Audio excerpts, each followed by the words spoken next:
Très bien, donc séance du dimanche 13 février 2022. Donc, un petit peu de combinatoire, donc revisiter un peu tout ce qui est dénombrement, permutation, arrangement, combinaison, etc. Alors, est-ce que déjà ces formules-là, quand tu les vois, est-ce que tu arrives à savoir dans quelle situation on les applique en fait? Je sais plus exactement, mais oui, je vois lequel c'est. D'accord. Alors, bon, je vais essayer de donner des situations qui font appel à telle formule. Alors, on va prendre des exemples. On va dire par exemple, on veut déterminer. Alors, on va avec ma tablette branchée. Ouais, branchée. Alors, admettons qu'on veuille déterminer. On se donne par exemple un mot. Par exemple, écrit comme ceci.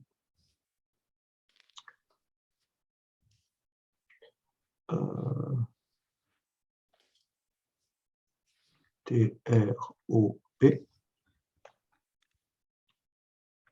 on veut déterminer le nombre d'anagrammes de ce mot. C'est-à-dire, on veut déterminer le nombre de mots que l'on peut former avec les lettres T, R, O, P. Bien sûr, sans répéter les lettres, sans répétition de lettres. Oui. C'est ça une anagramme. Donc, on peut effectivement faire... Alors, d'après toi, il y aurait combien d'anagrammes? Qu'est-ce qu'il faudrait faire? On en aurait 4 factoriels. Alors, pourquoi 4 factoriels, Parce justement? que la première lettre, vu qu'on a 4 lettres en tout, D'accord. pour Très la bien. première lettre, on a 4 choix. Excellent. Ensuite, on en a 3. Très bien. Ensuite, on en a 2 et ensuite 1. Très bien. OK. C'est parfait. Ce qui me fait factoriel 4 ou 4 factoriel. OK. Maintenant, qu'en est-il du mot euh,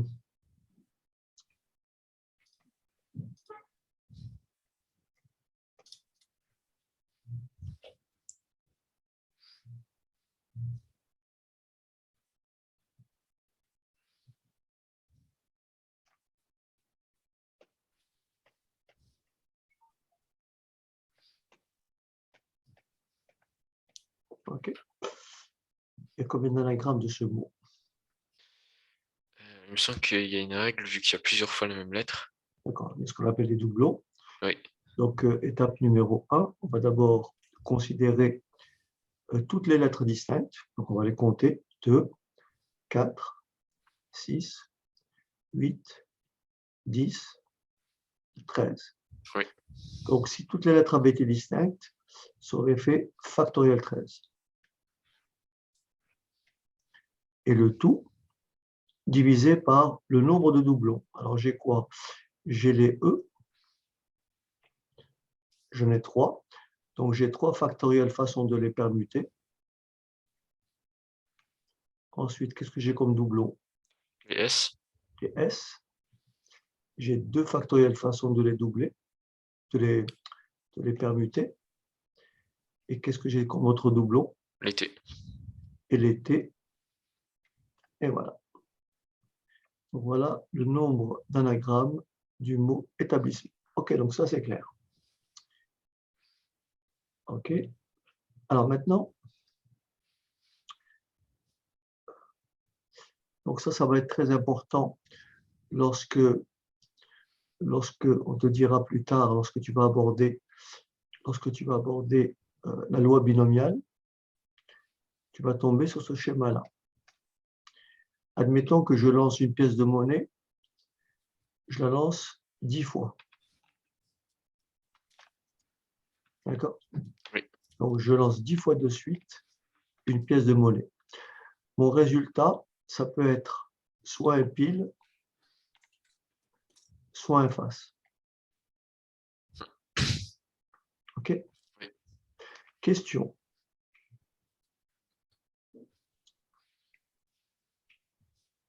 Combien y a-t-il combien y a-t-il de résultats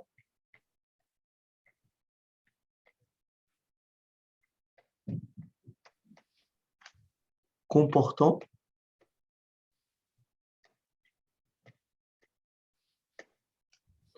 trois faces?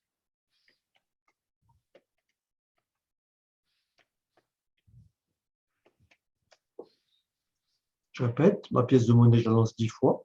Oui. Je peux avoir des faces, des piles. Et je veux déterminer le nombre de fois où j'ai 3 fois face. Euh,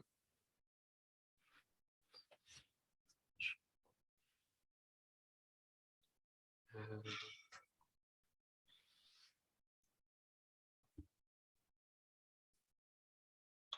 Alors, regarde. Prenons une situation. Je peux avoir face au premier lancé. Je peux avoir face au deuxième. Et je peux avoir combien face au troisième.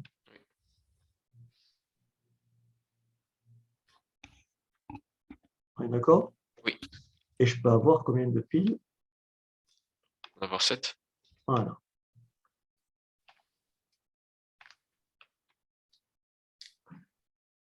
Mais ça, c'est pour, j'ai bien dit lancer, j'ai bien 3 faces. Mais est-ce le seul résultat? Non. Non. J'ai combien donc de résultats comme ça? Et on en a. Je sais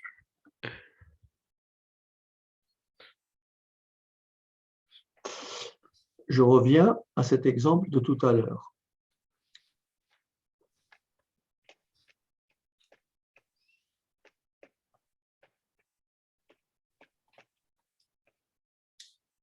Alors là, je ne sais pas si je ne me suis pas trompé.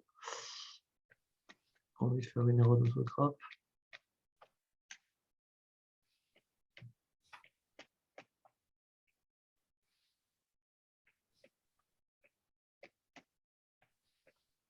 Ok.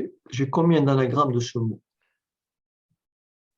On a 2, 3, 4, 5, 7. Ouais. 7 factoriels. Ouais. Sur 2 factoriels fois 2 factoriels. Très bien. Et donc là, qu'est-ce que j'ai? C'est le même raisonnement, en fait.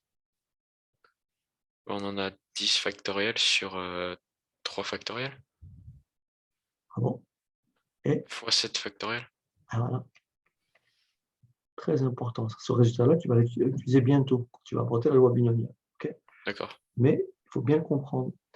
Donc, si je veux déterminer,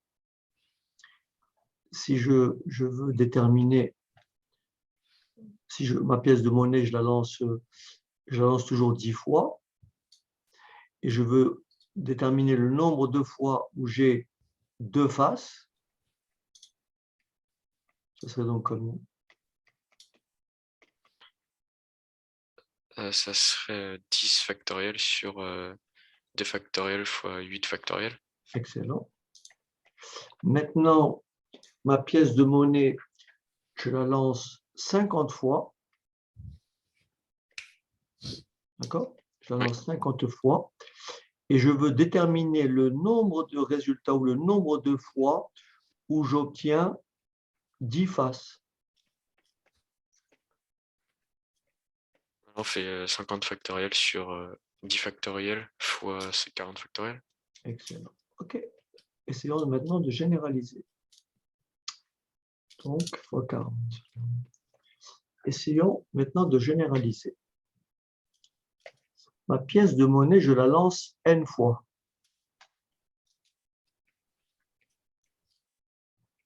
D'accord? N lancé.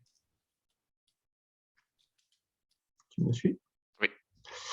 Et je veux déterminer le nombre de fois où j'ai k fois face.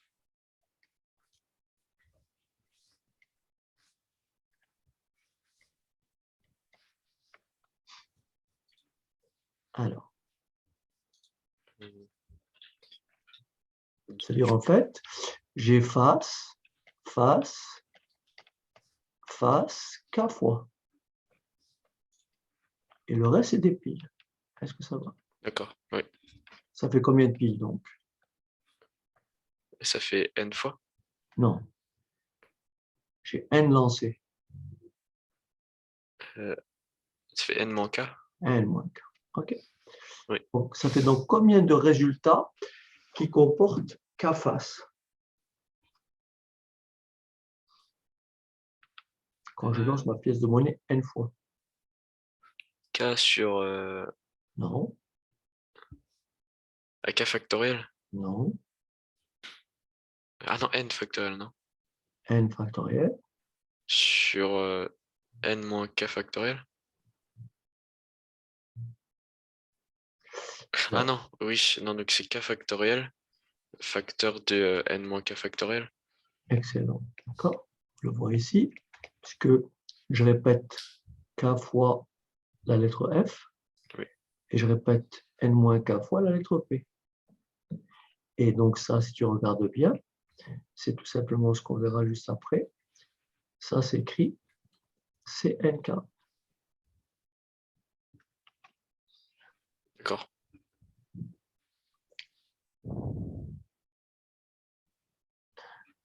Donc, si par exemple je te dis dans une classe de 20 élèves, dans une classe de 20 élèves,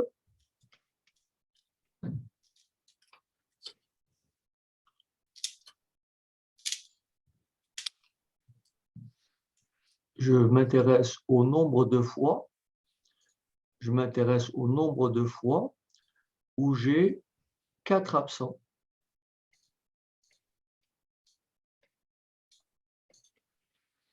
Donc la classe, elle comporte 20 élèves, d'accord? Oui, oui. Numérotés de la lettre A à la lettre, je ne sais pas moi, U ou X, mais voilà, il y en a 20, ok? D'accord. Et je veux déterminer le nombre de possibilités d'avoir 4 absents. D'accord. Ça serait donc combien? Ça serait donc en fait, il faut toujours visualiser. Si je considère que l'élève est soit absent, soit Présent. présent.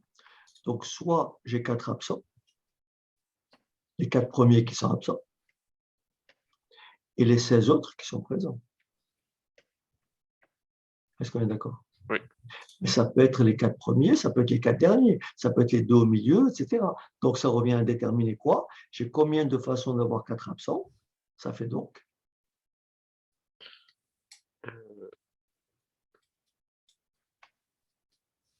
Ah oui, 20 moins ceux qui sont présents. c'est toujours le même raisonnement. 20 factoriel, j'ai 20 élèves, j'ai un mot toujours. Il faut raisonner comme ça. J'ai 20 élèves, donc 20 factoriel, j'ai le nombre de permutations de ces 20 lettres qui sont supposées être distinctes. D'accord. Et après, je regarde les doublons. D'accord. Donc, ça fait divisé par Par 4 factoriel. factoriel. Voilà. Facteur de 16 factoriel. Voilà. Donc, encore une fois, ça, c'est un résultat très important. Et D'accord. ça s'écrira après. C'est 24. D'accord. OK. Donc là, c'est pour le nombre de permutations. Par exemple, si je te dis,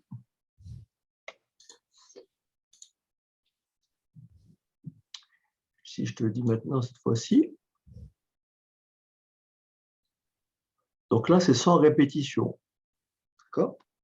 Oui. Maintenant, si je te dis déterminer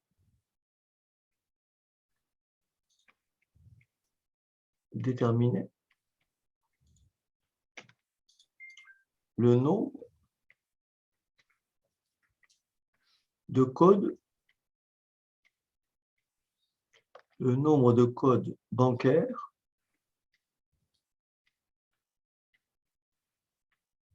à 4 chiffres. Il y a combien de codes bancaires à 4 chiffres? Ils doivent être distincts ou pas les chiffres? Ah, on peut les répéter. Donc il y en a 4 exposant 9. Non. Pourquoi 4 exposant 9? Pourquoi 4 et pourquoi exposant 9? En fait, on a 4 chiffres Ouais. et on a 9 chiffres différents. Non, Il y en a- 10. Ah non, il y a 0. Ouais, Donc ça fait 4 exposant 10. ça fait 4 exposant 10. OK. Alors, Voilà. regardons la situation. Nous avons donc ici, donc notre code qui peut comporter 4 chiffres. Ici,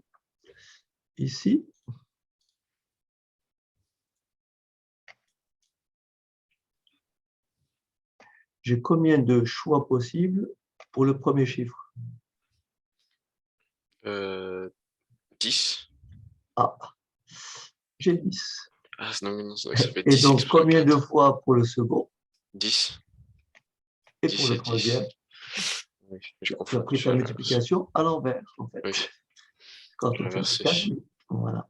Donc, ça fait 10 exposant 4. Code bancaire. D'accord? Actuellement, la numérotation téléphonique est à 10 chiffres. D'accord? Oui. La numérotation téléphonique est à 10 chiffres. La question que je te demande, c'est combien y a-t-il de numéros de téléphone,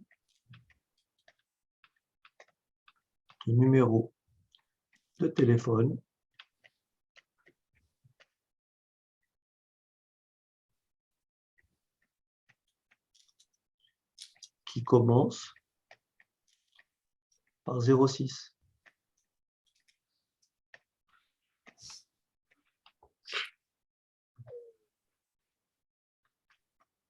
Du coup, on en a 10 exposant 8.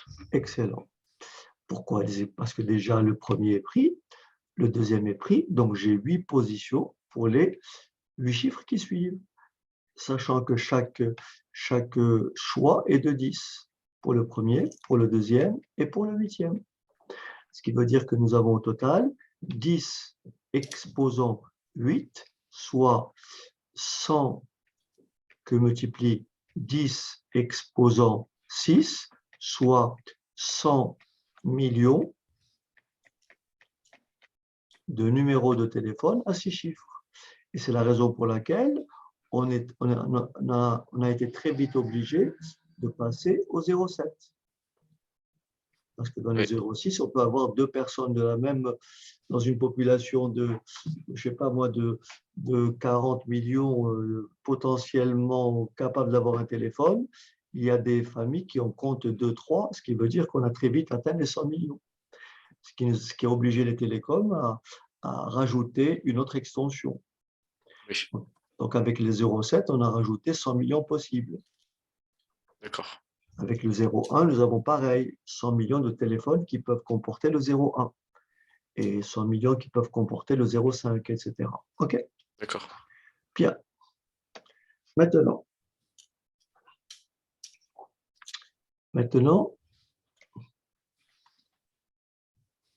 on se place dans la situation suivante.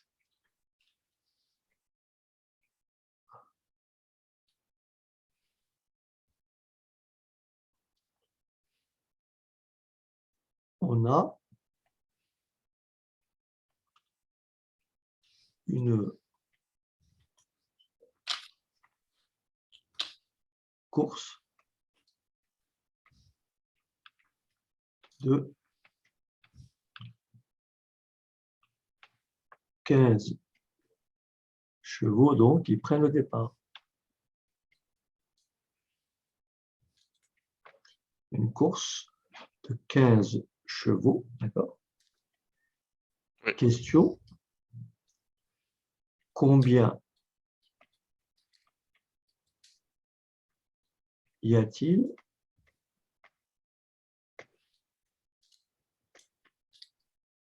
de tiercé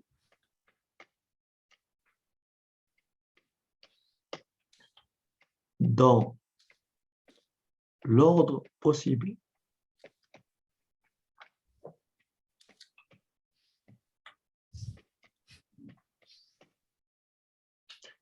Ça veut dire que, par exemple, ça peut être une arrivée. Ça peut être une autre arrivée.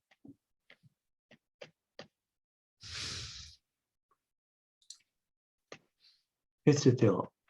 Ça peut être une autre arrivée.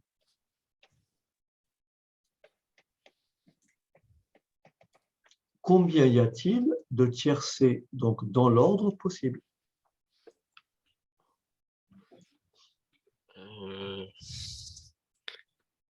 On a trois choix à chaque fois. Oui, un Et tiercé, on c'est a donc 15 3. chevaux, donc on en a 15 fois 14. Alors, il faut dire 15 factoriel sur... Non, dis-moi en raisonnant, après c'est le calcul, on t'embête pas avec ça. Dis-moi euh, déjà en raisonnant comme ça, comme tu viens de faire, ce qui est juste. C'était 15 fois 14 fois 13. Très bien. Donc là, on peut écrire, il y a combien de places possibles pour le premier? Le premier Il y en a cheval a 15. 15 façons, à 15 places possibles. Il y a 15 façons, il y a 15 possibilités pour le premier cheval. Le premier cheval étant placé, pour le second, j'ai combien de choix possibles? 14. 14. Le deuxième étant placé, je n'ai plus que 13 choix pour le suivant. Oui. D'accord. Alors, cette écriture-là, je peux la modifier un petit peu. Et donc, je peux dire que je peux multiplier ce nombre-là par factoriel 12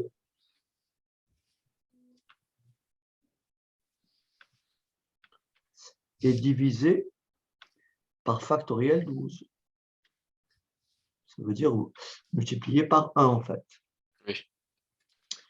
Donc, ce nombre-là, je peux l'écrire 15 fois 14 fois 13 fois factoriel 12 sur factoriel 12. Oui. Mais on sait que, par exemple, factoriel 15, c'est 15 fois 14 fois 13 fois 13 fois 12 fois 11 fois 10. 10 Jusqu'à 1. fois 2 fois 1. Mais qu'est-ce que c'est 12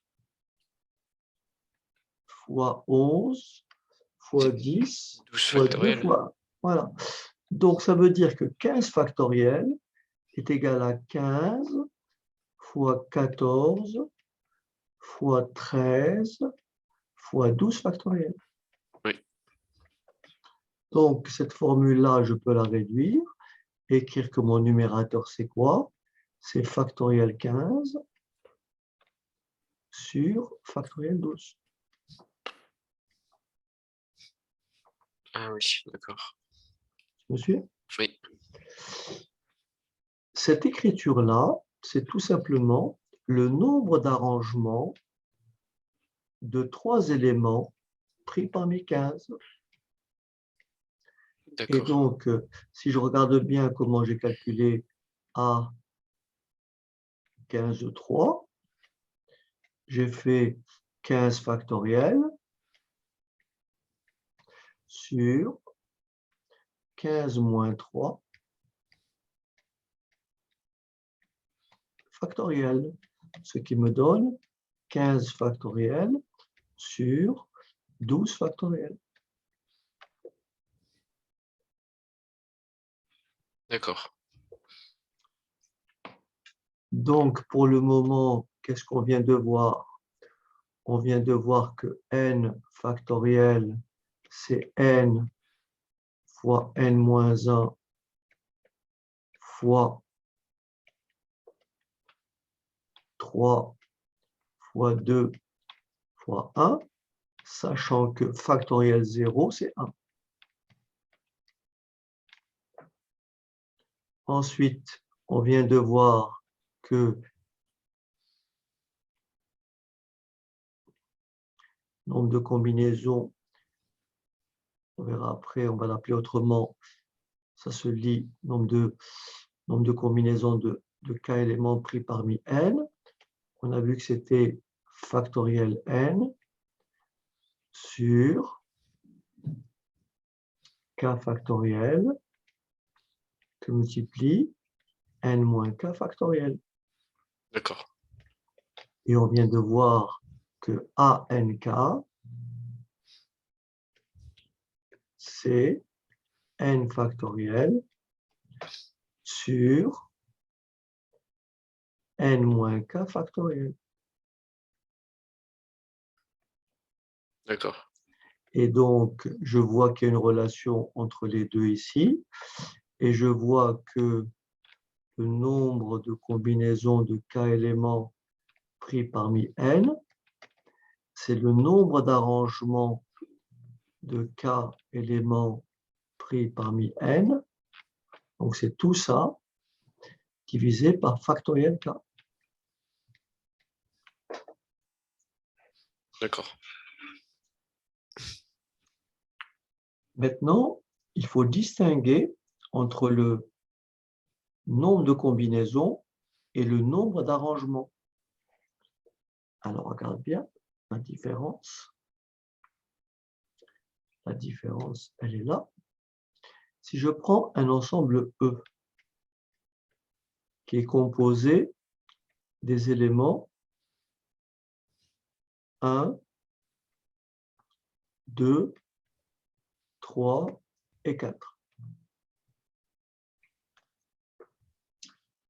et que je veux déterminer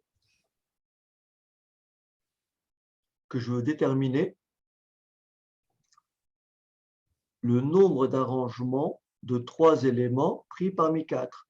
Admettons que je veux calculer 1, 4, 3. D'accord. Oui. C'est-à-dire, je prends un élément, je ne le remets pas, j'en prends un deuxième, je ne le remets pas, et j'en prends un troisième, et je ne le remets pas. Et je sais de trouver le nombre de tirages possibles. Admettons que E soit une urne, qui contient 4 boules numérotées, soit une urne qui contient 4 boules numérotées de 1 à 4. D'accord. Et par exemple, première situation,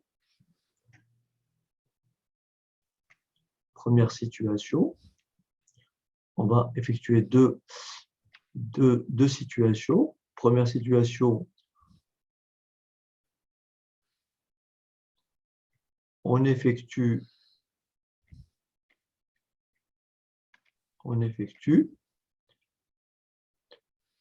3 tirages successifs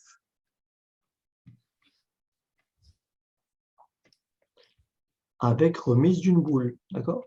D'accord. Avec remise. Je prends une boule, je note son numéro et je la remets. Et je répète l'opération 3 fois. D'accord? Oui. Deuxième situation, on effectue 3 tirages successifs cette fois-ci, mais sans remise. Ça veut dire que je prends une boule. D'accord? Je prends une boule. Oui. Je note son numéro. Je ne la remets pas. J'en prélève une suivante. Je note son numéro. Je ne la remets pas. Et j'en prélève une troisième. D'accord? D'accord. Troisième situation. On effectue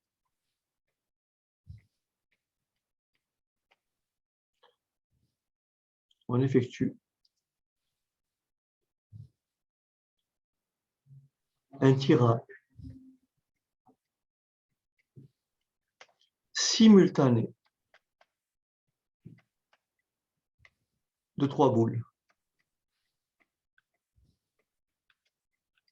C'est-à-dire que cette fois-ci, au lieu de prendre une seule boule, j'en prends 3 à la fois. Oui. Et donc, la question qui est posée,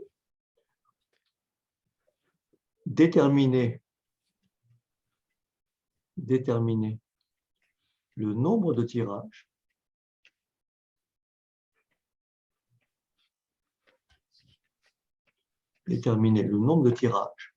dans les diverses situations. Combien j'ai de tirages successifs avec remise, combien j'ai de tirages successifs sans remise, et combien j'ai de tirages simultanés de 3 boules. Alors, on commence par le premier. Donc, je prends une boule, je note son numéro et je la remets. Et je répète l'épreuve 3 fois. Alors, combien y a-t-il de tirages successifs avec remise? Il y en a... alors là, c'est 4 exposant 4. Ah non, pas du tout. 4 exposant 3. Ok, c'est bien. Nombre de tirages successifs. Ok. Nombre de tirages successifs avec remise. Donc, c'est bien vu avec remise. Alors, il faut tenir ce raisonnement tout simple. On dit, on a 4 boules. Nous avons combien de choix pour la première boule? On a 4. La première boule étant tirée. Comme je Ensuite, remets on la a boule, 4. de nouveau 4. Et ensuite 4. Et voilà. Et donc, ça me fait 4 exposant 3 tirages successifs avec remise. Oui. Maintenant, nombre de tirages successifs sans remise.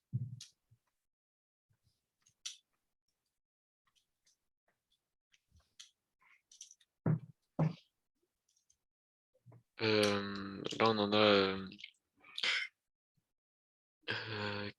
4 factoriels sur 3 factoriels. Oui, mais avant de faire ça, très bien, mais avant de faire ça, raisonnons de la même façon, et après on peut appliquer la formule, mais c'est juste. Si on raisonne, ça fait quoi donc? Ça fait 4 fois 3 fois 2. Très bien. 4 fois 3 fois 2. Et ça, on peut vérifier que c'est égal au nombre d'arrangements de 4 éléments, de 3 éléments, pardon, pris parmi 4. Ce qui donne, comme tu viens de dire, factoriel 4 sur 4 moins 3 factoriel. Alors, j'ai une petite erreur ici. Elle est où l'erreur? 4. C'est pas 3 factoriels juste en bas? Justement, c'est ce que je pensais. C'est là où j'ai commis ma petite bêtise. C'est effectivement sur 3 factoriels.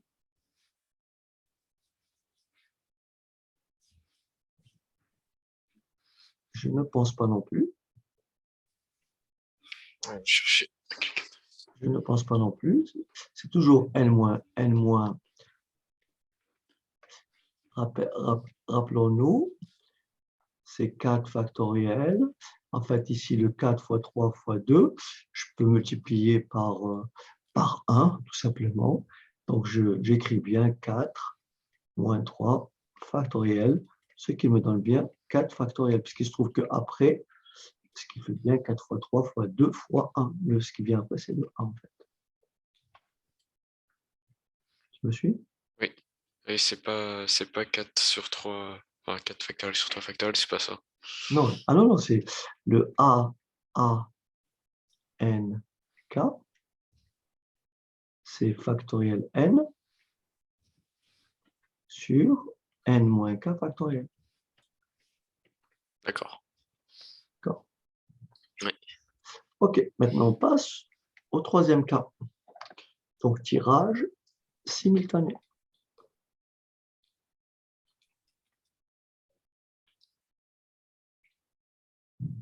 D'accord.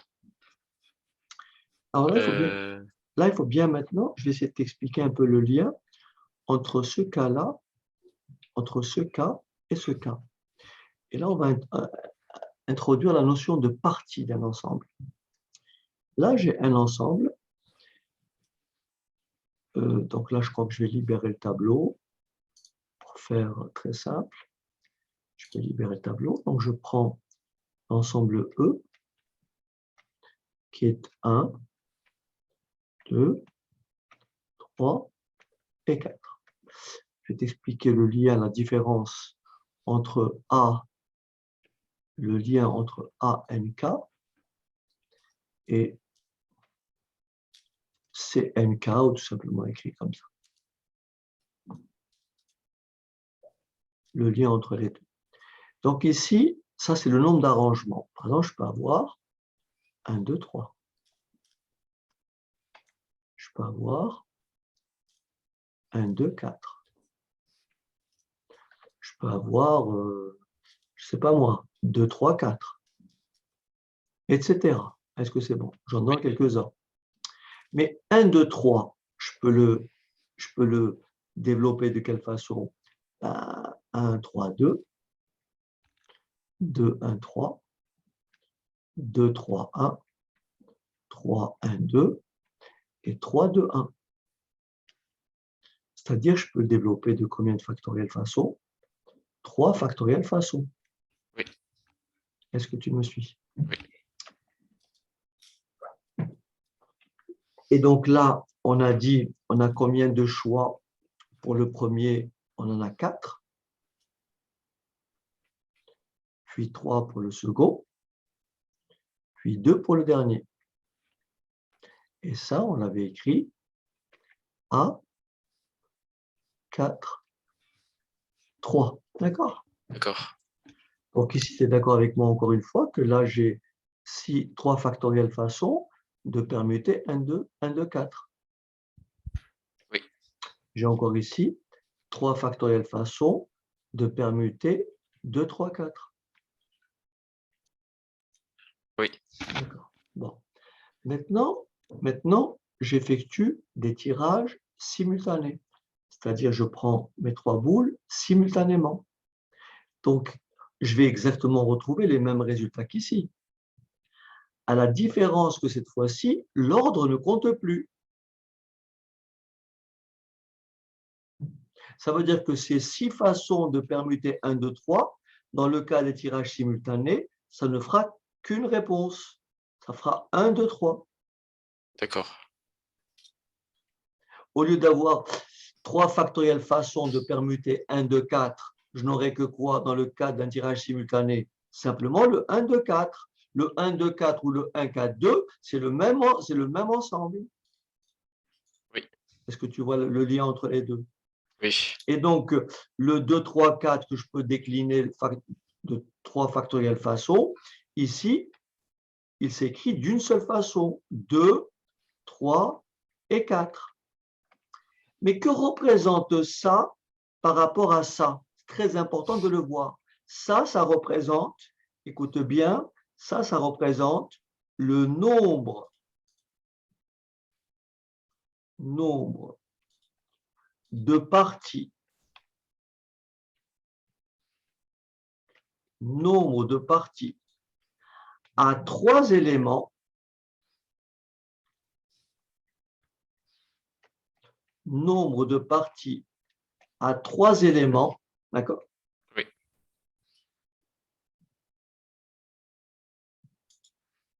Nombre de parties à 3 éléments d'un ensemble À combien d'éléments? À 4 éléments.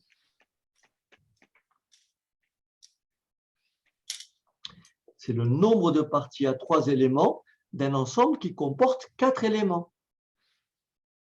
D'accord. Et quel est le lien entre les deux? Le lien entre les deux. Le nombre de parties à un élément d'un ensemble qui comporte k éléments, c'est le nombre d'arrangements. Je vais le faire avec l'exemple qui est là. C'est 4, 3. C'est le nombre d'arrangements,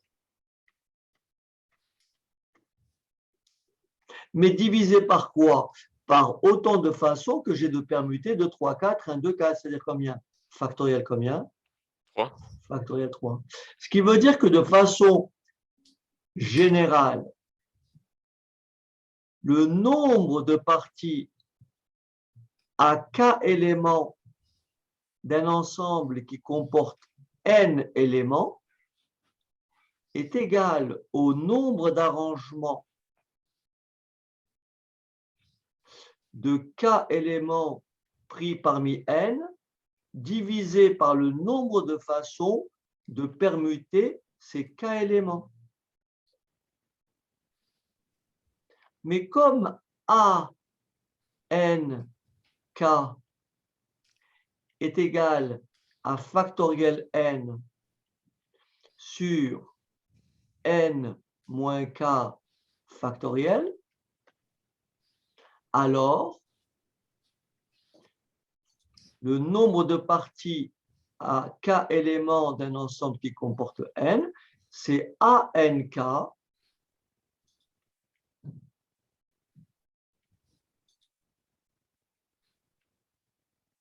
mais le tout divisé par quoi? Par k factoriel. Est-ce que ça va?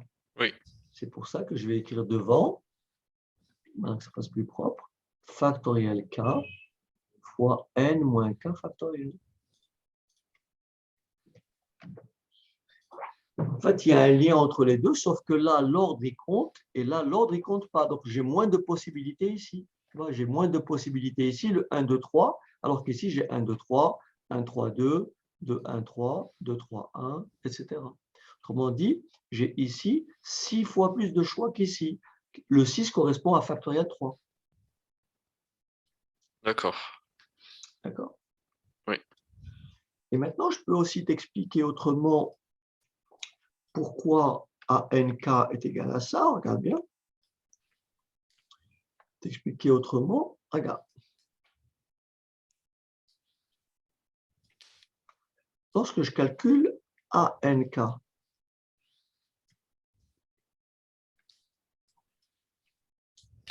je dis j'ai combien de choix, admettons que j'ai N boules et que j'effectue K tirages.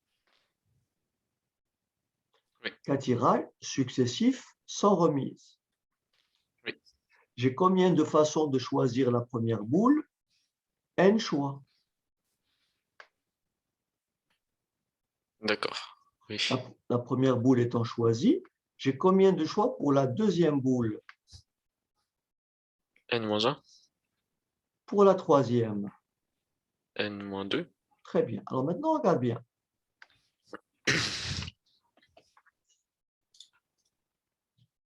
D'accord? Regarde bien. Oui. J'ai choisi, je vais jusqu'à K, hein? D'accord, je vais de la première à la K. J'ai fait le choix de la,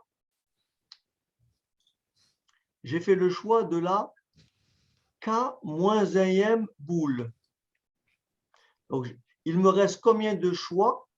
Combien me reste-t-il de choix après la K moins 1e boule? Il me reste.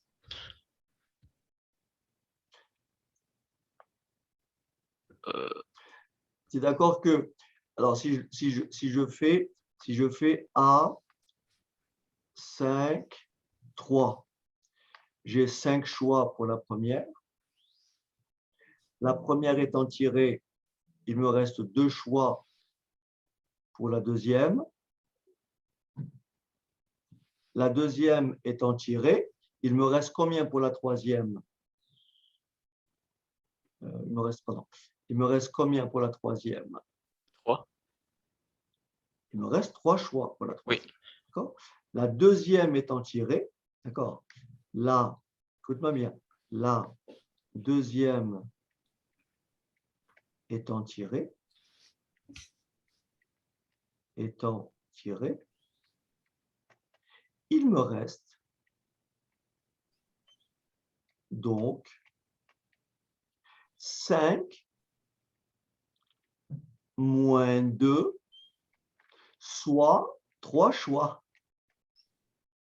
Est-ce que ça va? Parce que j'ai épuisé les 2 premiers. Ah, d'accord. Il me reste 3 choix. Donc ici, je suis arrivé à la K-1e tirage. Il me reste combien de choix pour le K-ième tirage? Il me reste N, ce que j'avais, moins tous les choix que j'ai épuisés. Oui. Est-ce que tu as compris ça? Oui. N moins K-1. Puisque je veux savoir combien il me reste pour la K-ième boule. Il me reste combien de choix pour la K-ième boule? Eh bien, il me reste N choix au départ, moins les K-1e tirages initiaux. Oui. J'enlève ma parenthèse. Ça me fait donc N, N-1, N-2, multiplié bien sûr toujours. Et quand j'enlève ma parenthèse, ça me fait quoi? N moins K plus 1. Oui. D'accord. On peut vérifier ici. Si je fais 5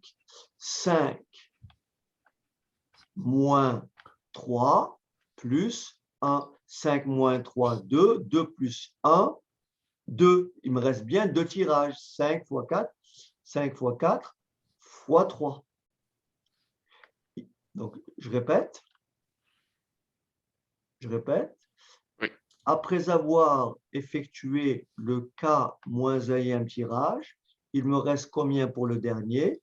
Il me reste N moins K plus 1. Oui. Choix possible. Là, j'ai 5 choix, puis j'ai 4 choix, puis j'ai 3 choix. Et je vérifie bien. 5 moins 3, ça fait 2. Et 2 plus 1, ça me donne bien le 3. Tu vois ici, j'ai bien 5 moins K plus 1, moins K. Mais le K, c'est 3, d'accord? Oui. Le K, c'est 3. Si je fais 5 moins 3 plus 1, je retrouve bien le 3 qui est là. Donc, le Kème choix, j'ai N moins K plus 1, choix pour la dernière boule, pour la Kème boule. Est-ce que c'est bon? Oui. OK. Je continue. Ah, pardon, je n'ai pas effacé là où il faut. Voilà. Je continue. Est-ce que tu es d'accord que ça, je peux l'écrire comme ça?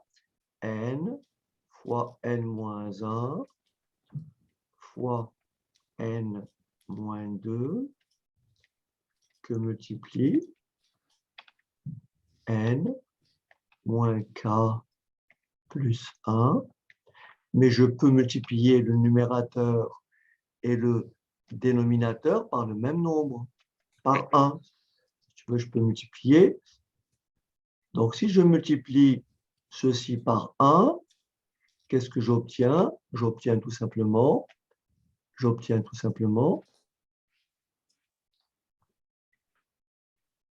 N. Non.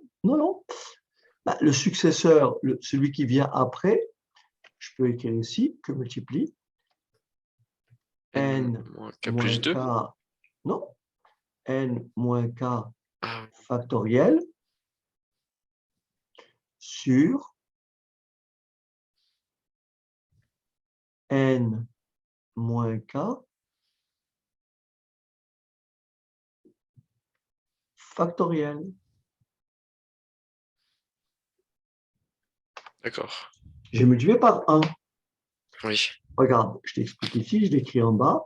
Si j'écris 7 fois 8, 7, pardon, fois 6, fois 5. Oui. Je peux écrire que multiplie factoriel 4 sur factoriel 4. Oui. Multiplié par 1. Oui. Mais qu'est-ce que c'est 7 fois 6 fois 5 fois 4 factoriel? C'est 7 factoriel sur... Alors c'est... Ah oui. Ah oui. 7 fois 6 fois 5 fois 4 factoriel, c'est bien 7 factoriel. Oui. Si je continue 4 fois 3 fois 2 fois 1. Oui. Donc ça fait 7 factoriel. Oui. Sur factoriel 4, ou 4 factoriel. Donc ici, j'enlève 1, ça me fait bien n-k. Donc Oui. qu'est-ce que c'est n fois n-1 fois n-k plus 1 fois n-k factoriel? Ça fait tout simplement n factoriel sur n-k factoriel. Voilà une preuve de a n k. Voilà pourquoi a n k égale n factoriel sur n-k factoriel. D'accord. OK? Oui. Bien. Alors, donc nous avons à peu près cerné la chose. Donc ici,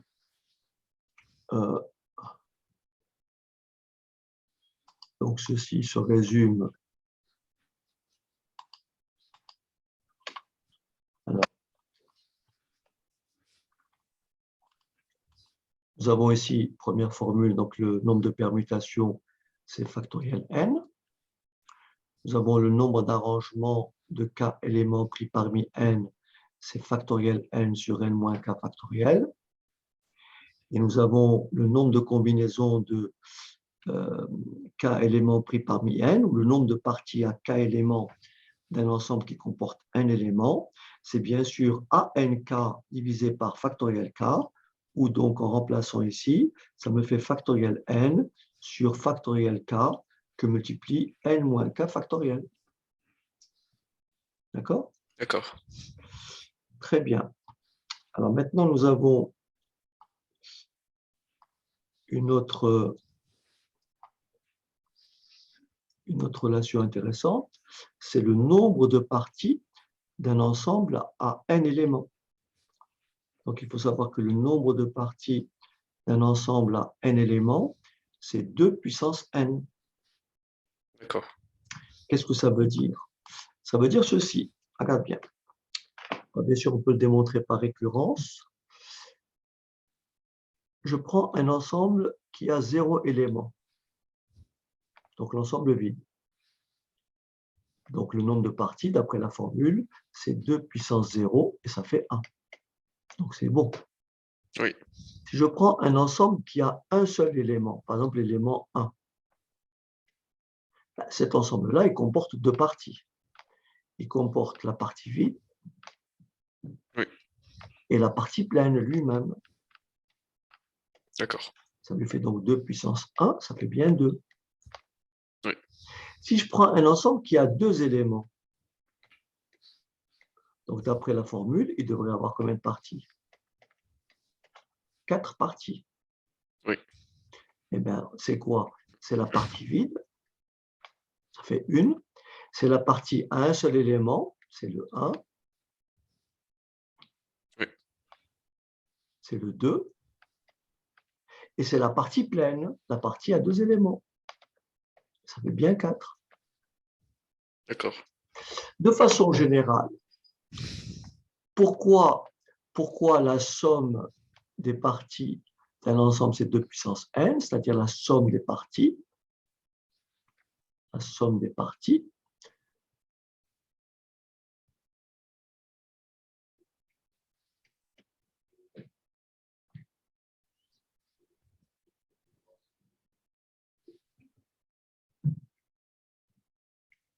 Il y a bien sûr toutes les parties à 0 élément. Il y a les parties à un élément. Il y a les parties à deux éléments. toujours pris parmi n, etc. Et il y a les parties à n éléments. Est-ce que c'est bon? Oui. D'accord? Oui.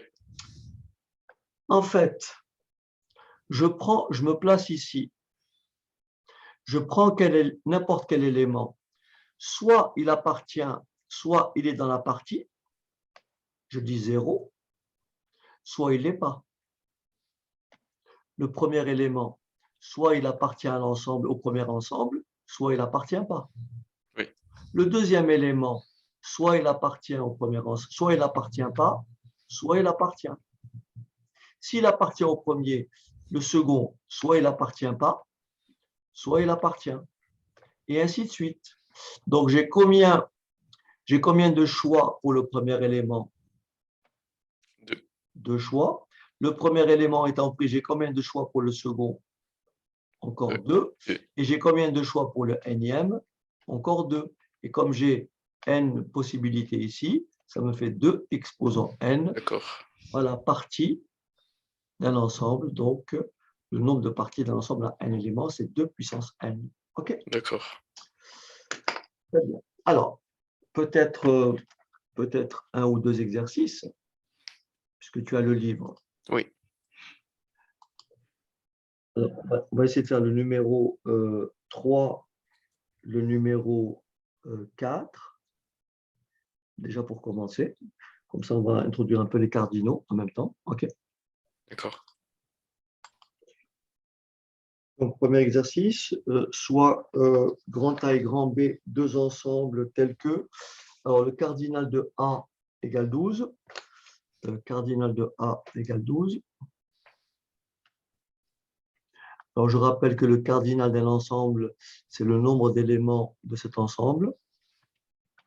Donc, si je prends un ensemble E qui est composé des éléments A, B, C et D, le cardinal de E, c'est 4.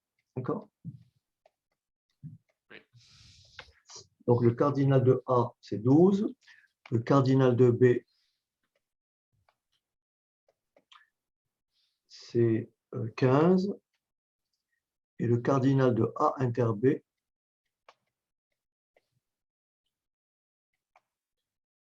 c'est 7. Et on me demande de calculer le cardinal de A union B. Alors, ça donne quoi? Alors, j'ai fait cardinal de A plus cardinal de B moins cardinal de A inter B.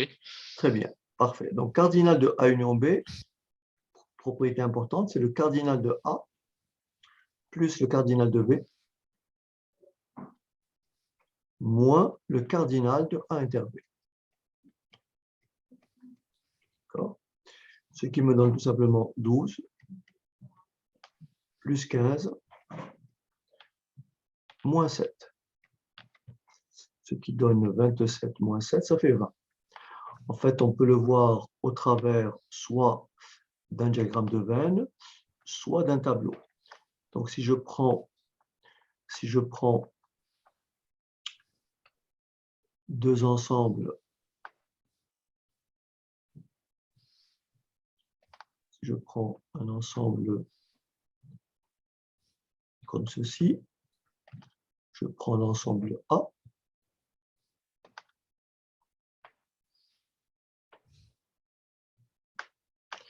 je prends l'ensemble B,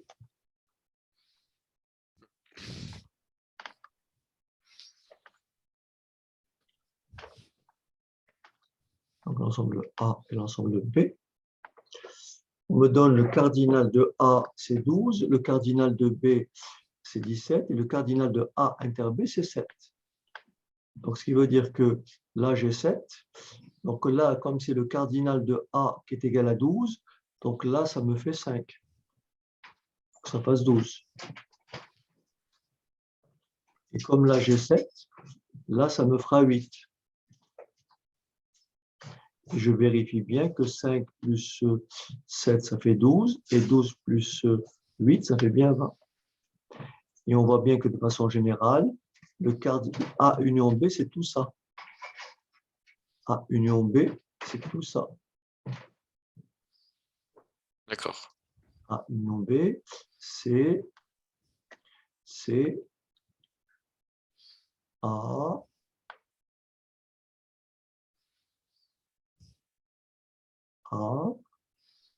union B. D'accord. Et si on regarde bien, le cardinal de A union B, c'est bien une partition, c'est bien égal, si je détaille, le cardinal de A union B,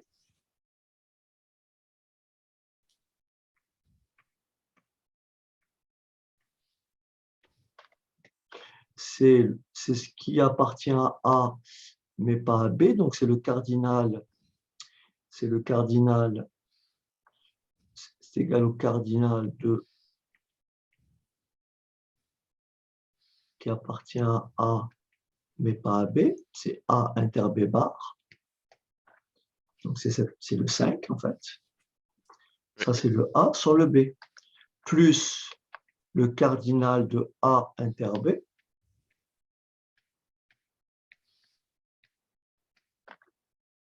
Cette partie-là. Plus le cardinal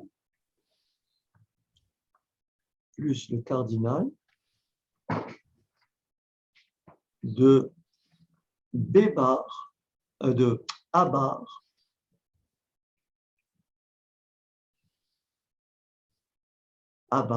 inter B. C'est bien le 8. Donc là, j'ai bien 5, plus 7, plus 8. D'accord. Voilà, comme on me donne le cardinal de A, cardinal de B et cardinal de inter B, je fais la différence. Parce qu'en fait, quand je dis cardinal de A, le 7, je l'ai compté dans A et dans B. Je l'ai compté 2 fois, en fait. Tu vois, le 7 qui est là. Quand je dis cardinal de A, le 12, dans le 12, il y a le 7. Et dans le 15, il y a le 7 aussi. Donc, il faut le retirer une fois. D'accord. Sauf que si, bien sûr, les ensembles A et B sont disjoints, si on a deux ensembles A et B disjoints, donc A et B comme ceci, donc si là j'ai 12 et là j'ai 15, bah, le cardinal de A union B, c'est tout simplement cardinal de A plus cardinal de B.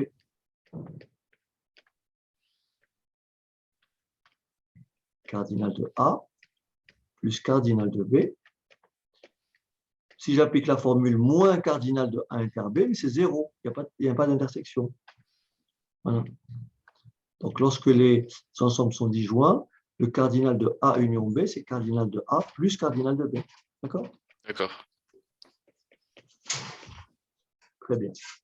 Ça, on le voit aussi si on fait un tableau, de la même façon. Si on fait un tableau, on voit très bien que ça apparaît comme ceci. Un tableau qui me donnera le A.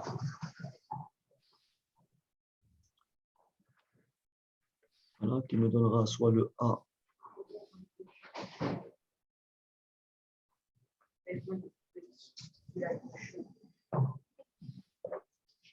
Donc ici,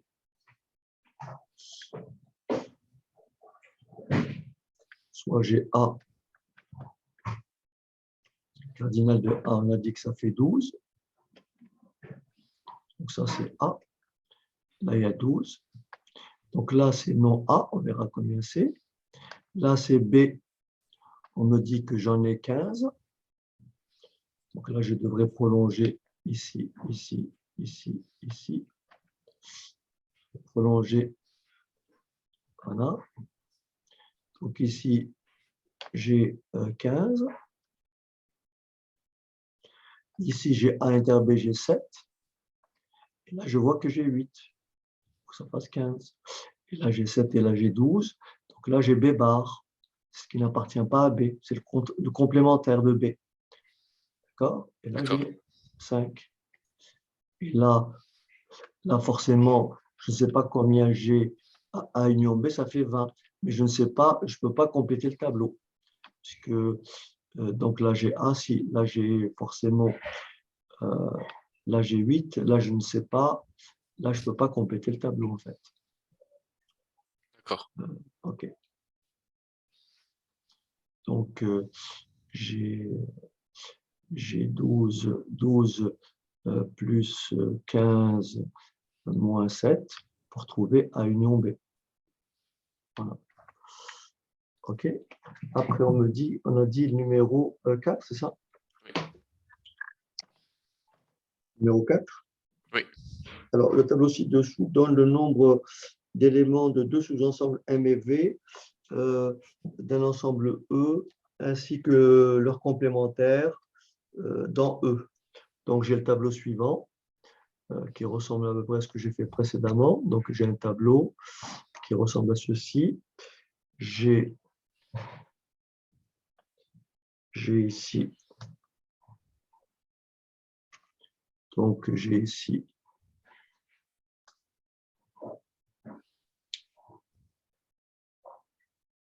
j'ai l'ensemble V, j'ai l'ensemble V, j'ai l'ensemble V bar, j'ai l'ensemble M et j'ai l'ensemble M bar.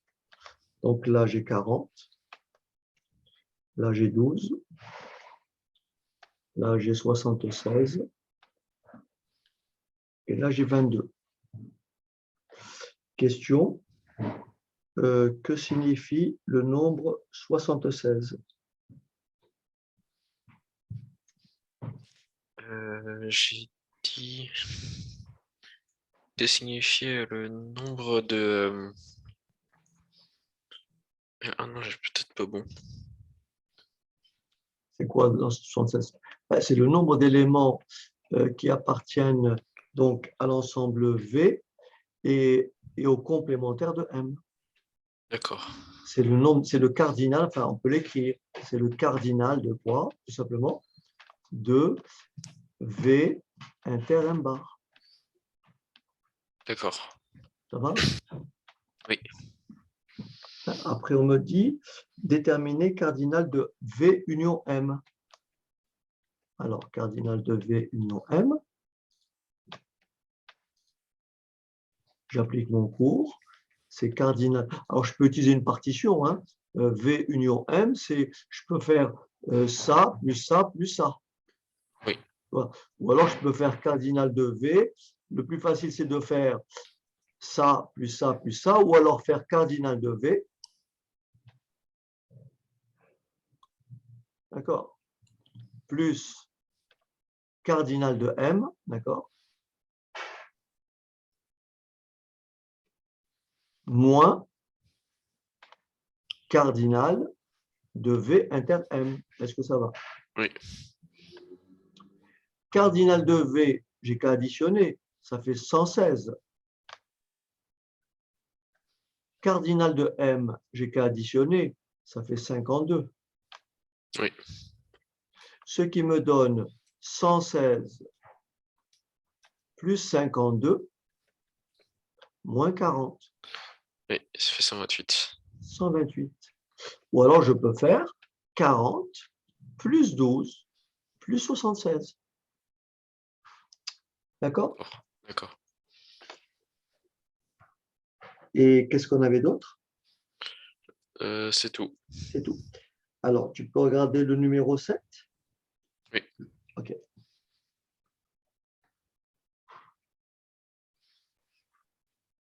Alors, on vous dit une salle de fitness compte 150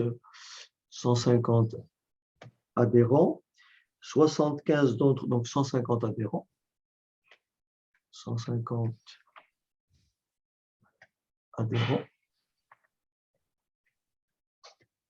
Alors, 75 d'entre eux suivent des cours collectifs. 75 d'entre eux suivent des cours collectifs et 112 utilisent des appareils de musculation.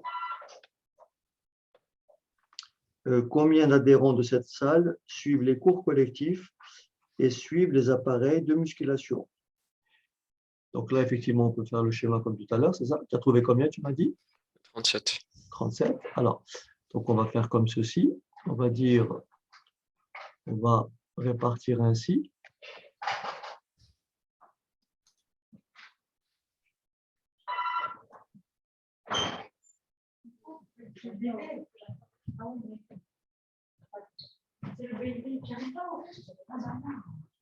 Alors, donc on a dit collectif, non collectif, musculation, non musculation. Au total, nous avons 150 adhérents. Vous avez mis une barre au-dessus du premier. Pardon? Vous avez mis une barre au-dessus du premier. Ah oui, merci. Alors, au début, on a 150 adhérents. M bar, 150 adhérents. Nous avons 75 qui suivent des cours collectifs.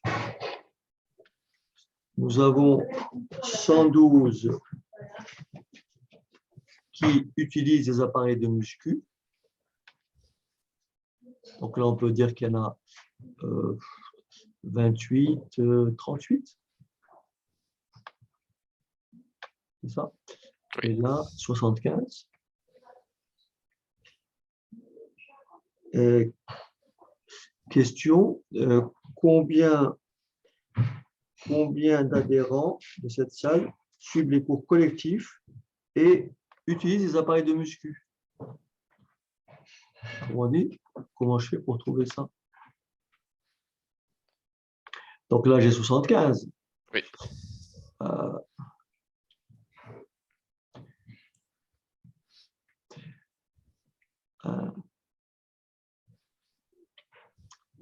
Alors, comment on fait ça? Comment tu as rédigé ça alors? Moi, j'ai dit qu'on savait que du coup, cardinal de C union M, c'était égal à 150. En fait, ouais, c'est moi qui ai fait une bêtise en fait. Les 150, c'est pas la totalité en fait, c'est ça mon erreur. Et c'est toi qui as raison. D'accord? C'est toi qui as raison. Donc en fait, les 150 ici, c'est pas du tout ce qui est proposé en fait. En revanche, ce qui est sûr, c'est que là, j'ai 75. Là, j'ai 112. Là, ça, c'est bon. Mais les 150, c'est le cardinal. Alors, j'ai cardinal de C. D'accord? Oui. J'ai cardinal de C. Hein, c'est toi qui as raison. Cardinal de C qui est égal à 75.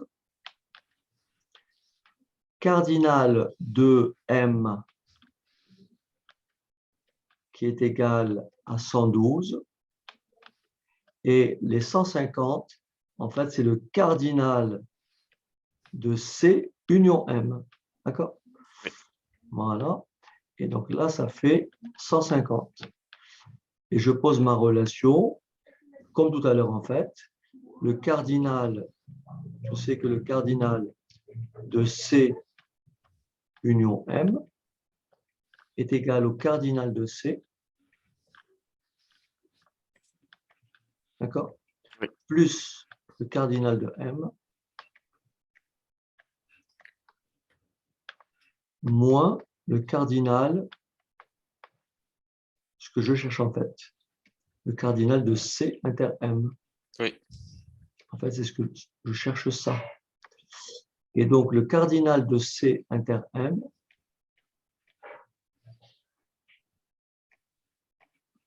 est égal au cardinal de C plus le cardinal de M moins le cardinal de C union M. OK? Oui. Voilà. Donc, il y avait bon. Donc, ici, ça fait 75 plus 112 moins 150. Et tu as trouvé combien, tu m'as dit? 37. 37. Voilà. D'accord. Alors, on pourrait continuer à multiplier les exos, mais il y a quand même pas mal de situations.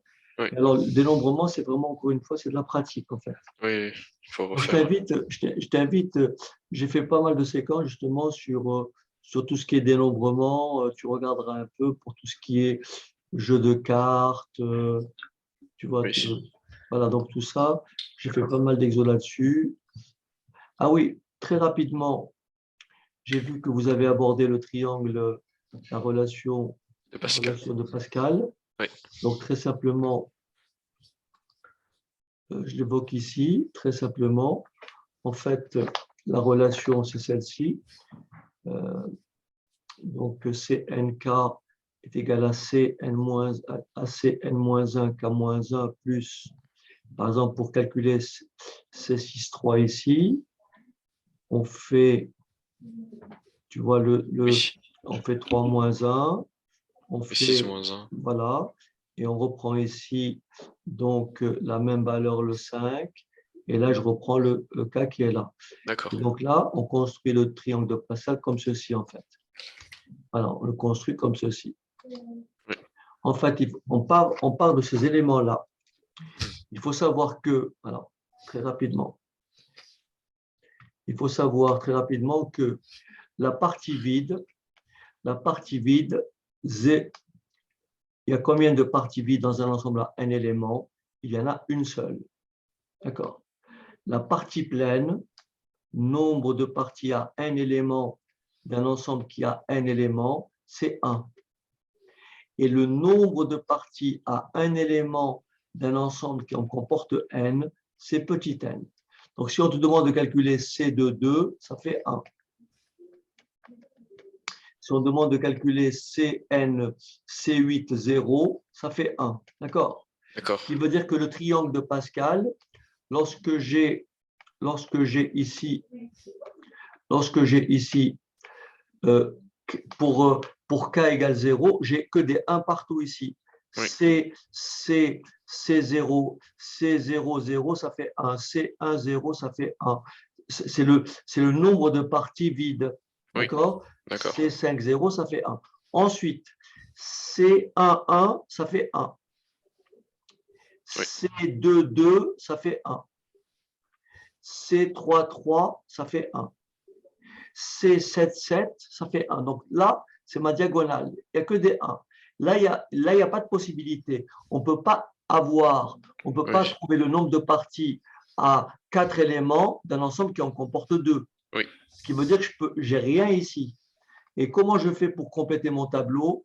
Je pars avec n égale 2, je fais la somme. J'applique la règle qui était là, tu vois, cette Oui. règle-là. Pour D'accord. trouver le suivant ici, pour trouver celui-là, je fais ça plus ça. 1 plus 1, ça fait 2. D'accord.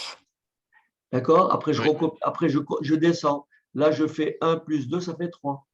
D'accord. Après, je continue. 2 plus 1, ça fait 3. D'accord. Je descends. 1 plus 3, ça fait 4. Oui. 3 plus 3, ça fait 6. 3 plus 1, ça fait 4. Oui. Je descends. 1 plus 4, ça fait 5. 4 plus 6, ça fait 10. 6 plus 4, ça fait 10. Ça fait 10. Et 4 plus 1, ça fait 5. Oui. Et ensuite, 1 plus 5, ça fait 6. 5 plus 10, ça fait 15. 10 plus 10, ça fait 20, etc. 10 Oui. D'accord. OK? Oui. Admettons que je veux calculer je veux calculer 8 C, pardon, je n'ai pas celui-là. Admettons que je veux calculer C8, 5.